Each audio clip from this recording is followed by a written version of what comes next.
میں نے بغیر آواز کے دروازہ کھولا۔ گھر کے اندر عجیب سی خاموشی تھی، مگر اندر سے ٹی وی کی بہت بلند آواز آ رہی تھی۔ میں چند قدم چل کر صحن میں پہنچا۔ جیسے ہی میری نظر امی کے کمرے کی کھڑکی پر پڑی، میرے قدم وہیں رک گئے۔ کھڑکی سے اندر کا منظر صاف نظر آ رہا تھا۔ میرے دل کی دھڑکن جیسے ایک لمحے کے لیے رک گئی۔ میری امی کے بستر پر میری ساس پوری شان سے ٹیک لگا کر بیٹھی ہوئی تھی۔ کمرے میں اے سی 16 پر چل رہا تھا۔ بڑے سکون سے اخروٹ کھا رہی تھی۔ اسی کمرے میں میری سالی اپنے بچوں کے ساتھ بیٹھی ٹی وی پر فلم دیکھ رہی تھی۔ ہنسی کی آوازیں باہر تک آ رہی تھی۔ یہ وہی کمرہ تھا جس میں میں نے اپنی بیمار ماں کے لیے آرام کے لیے اے سی لگوایا تھا۔ میں نے نظریں ہٹائیں اور کچن کی طرف دیکھا۔ وہاں کا منظر دیکھ کر میرے جسم میں جیسے جان ہی نہ رہی۔ جولائی کی سخت گرمی، چولہے کی تیز آگ سے اس آگ کے سامنے میری شوگر کی مریضہ ماں کھڑی تھی۔ چولہے پر 2 بڑی دیگچیاں چڑھی ہوئی تھیں۔ ایک میں بریانی پک رہی تھی، دوسری میں قورمہ۔ گرمی سے ان کا چہرہ پسینے میں بھیگا ہوا تھا۔ سانس تیز چل رہا تھا۔ ان کے ہاتھ کانپ رہے تھے، پھر بھی وہ خاموشی سے کھانا بنا رہی تھی۔ میں ابھی اس منظر کو دیکھ ہی رہا تھا کہ اچانک شمع وہاں آ گئے۔ اس نے میری ماں کو بازو سے جھٹکا دیا، سخت لہجے میں بولی، جلدی کر بڑھیا، تیرے تو کام ہی نہیں ہوتا۔ میری ماں کو بھوک لگی ہوئی ہے اور تو ابھی تک کھانا ہی بنا رہی ہے۔ صبح سے کب بنیں گے تیرے کھانے؟ میری ماں نے انتہائی کمزور اور ڈری ہوئی آواز میں کہا، بیٹا میں تھک گئی ہوں، شوگر بھی لو ہو رہی ہے، صبح سے ناشتہ بھی نہیں کیا۔ شمع نے بے رحمی سے جواب دیا، کھانا بنا لینا پھر تم بھی کھا لینا، پہلے ہمارا کھانا مکمل کرو، ہر دفعہ شوگر کا بہانہ بنا دیتی ہوں، بس کچھ کھانے کو مل جائے تو شوگر یاد آ جاتی ہے۔ یہ الفاظ میرے سینے میں خنجر کی طرح اتر رہے تھے۔ میں حیران کھڑا سوچ رہا تھا، کیا یہ وہی شمع ہے جس کے ہاتھ پکڑ کر میں نے اپنی ماں کو اس کے حوالے کیا تھا؟ کیا یہ وہی عورت ہے جس نے وعدہ کیا تھا کہ میری ماں کو اپنی ماں سے بڑھ کر رکھے گی؟ میں ابھی اسی کیفیت میں کھڑا تھا کہ میرے قدم خود بخود آگے بڑھ گئے۔ جیسے ہی میں کچن کے دروازے پر پہنچا، میری ماں نے سر اٹھایا، مجھے سامنے کھڑے دیکھا۔ دیکھتے ہی ان کی آنکھیں حیرت سے پھیل گئیں۔ ان کے ہاتھ سے چمچ تقریباً گر ہی گیا۔ دوسری طرف شمع بھی ایک لمحے کے لیے ساکت رہ گئی۔ اس کے چہرے کا رنگ اڑ گیا۔ اگلے ہی لمحے فوراً اپنا لہجہ بدل کر میری ماں کے قریب گئی، پھر مصنوعی محبت سے بولنے لگی، امی آپ کیوں کھانا بنا رہی ہیں؟ میں بنا دیتی ہوں نا۔ پھر میری طرف دیکھ کر زبردستی مسکراتے ہوئے بولی، آپ کب آئے؟ امی تو اپنے ہاتھ کا کھانا ہی پسند کرتی ہیں، میرے ہاتھ کا انہیں اچھا ہی نہیں لگتا، اس لیے خود ہی پکانے کے لیے کھڑی ہو گئی۔ اسی دوران اے سی والے کمرے سے میری ساس بھی جلدی جلدی باہر آئیں۔ ان کے ہاتھ میں اخروٹ تھے جنہیں انہیں آتے ہوئے جلدی سے ایک طرف رکھا۔ پیچھے سالی بھی نکل آئی۔ وہ حیرانی ظاہر کرتے ہوئے بولی، ارے دماد جی آپ کب آئے؟ مگر اب کسی وضاحت کی ضرورت باقی نہیں رہی تھی۔ میں خاموش کھڑا اپنی ماں کو دیکھ رہا تھا۔ ان کے پورے جسم پر گرمی دانے نکلے ہوئے تھے، چہرہ گرمی سے سرخ ہو چکا تھا، بال بکھرے ہوئے تھے، کپڑے پرانے بھی تھے، پھٹے ہوئے بھی تھے، پاؤں میں گھسی ہوئی چپل تھی۔ دوسری طرف میری بیوی، میری ساس اور میری سالی، تینوں نے نئے قیمتی کپڑے پہن رکھے تھے۔ ان کے چہروں پر آسائش صاف نظر آ رہی تھی۔ اور پھر میری نظر اچانک میری ساس کی کلائیوں پر گئی، وہی سونے کے کنگن جنہیں میں اپنی ماں کی خالی کلائیوں کے لیے ہزاروں میل دور بیٹھ کر محبت سے خریدا تھا، آج وہ میری ساس کے ہاتھوں میں چمک رہے تھے۔ بس اسی ایک لمحے میں میرے سارے سوالوں کے جواب مل گئے۔ اب مجھے کسی صفائی کی ضرورت نہیں تھی، کسی وضاحت کی ضرورت نہیں تھی، کسی ثبوت کی ضرورت نہیں تھی۔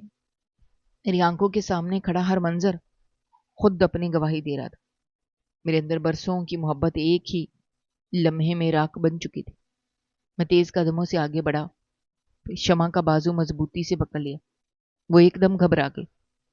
اس نے میرا ہاتھ چھڑانے کی کوشش کی، مگر اس وقت میرے دل میں صرف اپنی ماں کی بے بسی کا منظر تھا۔ میں نے اس کی ایک نہ سنی، پھر اسے تقریباً گھسیٹتے ہوئے گھر کے مرکزی دروازے کی طرف لے جانے لگا۔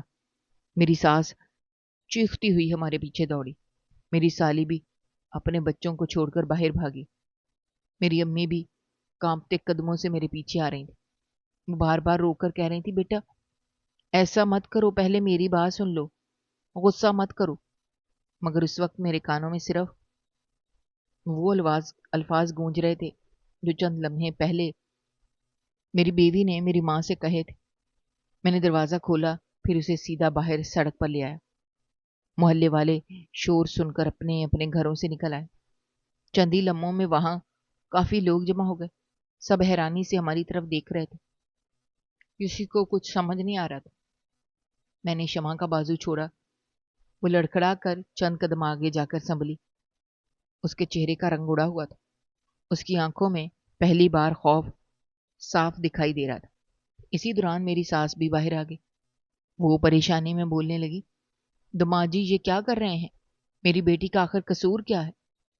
میں نے انتہائی سخت لہجے میں کہا، ابھی سب کے سامنے بتاتا ہوں، اس کا قصور میں بتاؤں گا، اس کا انجام بھی۔ اتنے میں میری سالی کا شوہر بھی موٹر سائیکل پر آ گیا۔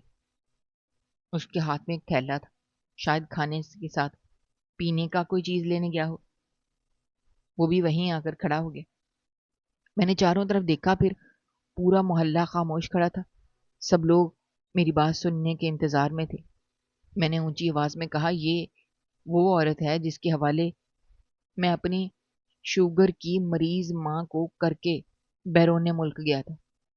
اس نے وعدہ کیا تھا کہ میری ماں کو اپنی ماں سے بڑھ کر رکھے گی، مگر اس نے میری ماں سے نوکرانیوں کی طرح کام کروایا۔ میری کمائی اپنے گھر والوں پر لٹاتی رہی۔ میری ماں کو بھوکا رکھا، انسولین تک نہیں لگنے دی۔ میری ماں کے لیے بھیجے ہوئے سونے کے کنگن اپنی ماں کو پہنا دیے اور مجھ سے مسلسل جھوٹ بولتی رہی۔ ایسی عورت پر میں دوبارہ کبھی اعتماد نہیں کر سکتا۔ یہ سنتے ہی لوگوں میں سرگوشیاں شروع ہو گئی۔ کئی لوگ حیرت سے میری ماں کو دیکھنے لگے، جن کی حالت خود سارا سچ بیان کر رہی تھی۔ شمع اچانک میرے قدموں میں گر گئی۔ اس کی آنکھوں سے آنسو بہنے لگے۔ وہ روتے ہوئے کہنے لگی، مجھے معاف کر دو، مجھ سے غلطی ہو گئی، دوبارہ ایسا نہیں ہوگا، اللہ کے لیے مجھے مت چھوڑو۔ مگر میرے دل میں اب اس کے لیے کوئی جگہ باقی نہیں تھی۔ میں نے وہیں سب کے سامنے واضح الفاظ میں اسے طلاق دے دی۔ یہ سنتے ہی اس کی چیخ نکل گئی۔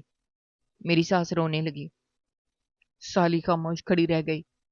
محلے والے بھی سختے میں آ گئے، مگر میرا فیصلہ بدلنے والا نہیں تھا۔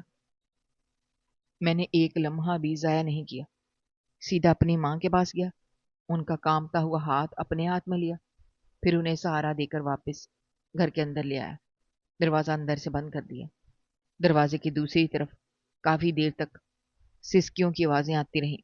کبھی شمع روتی ہوئی معافیا مانگتی، کبھی اس کی ماں آوازیں دیتی، کبھی کوئی دروازہ کھولنے کی درخواست کرتا، مگر میں نے دوبارہ دروازہ نہیں کھولا۔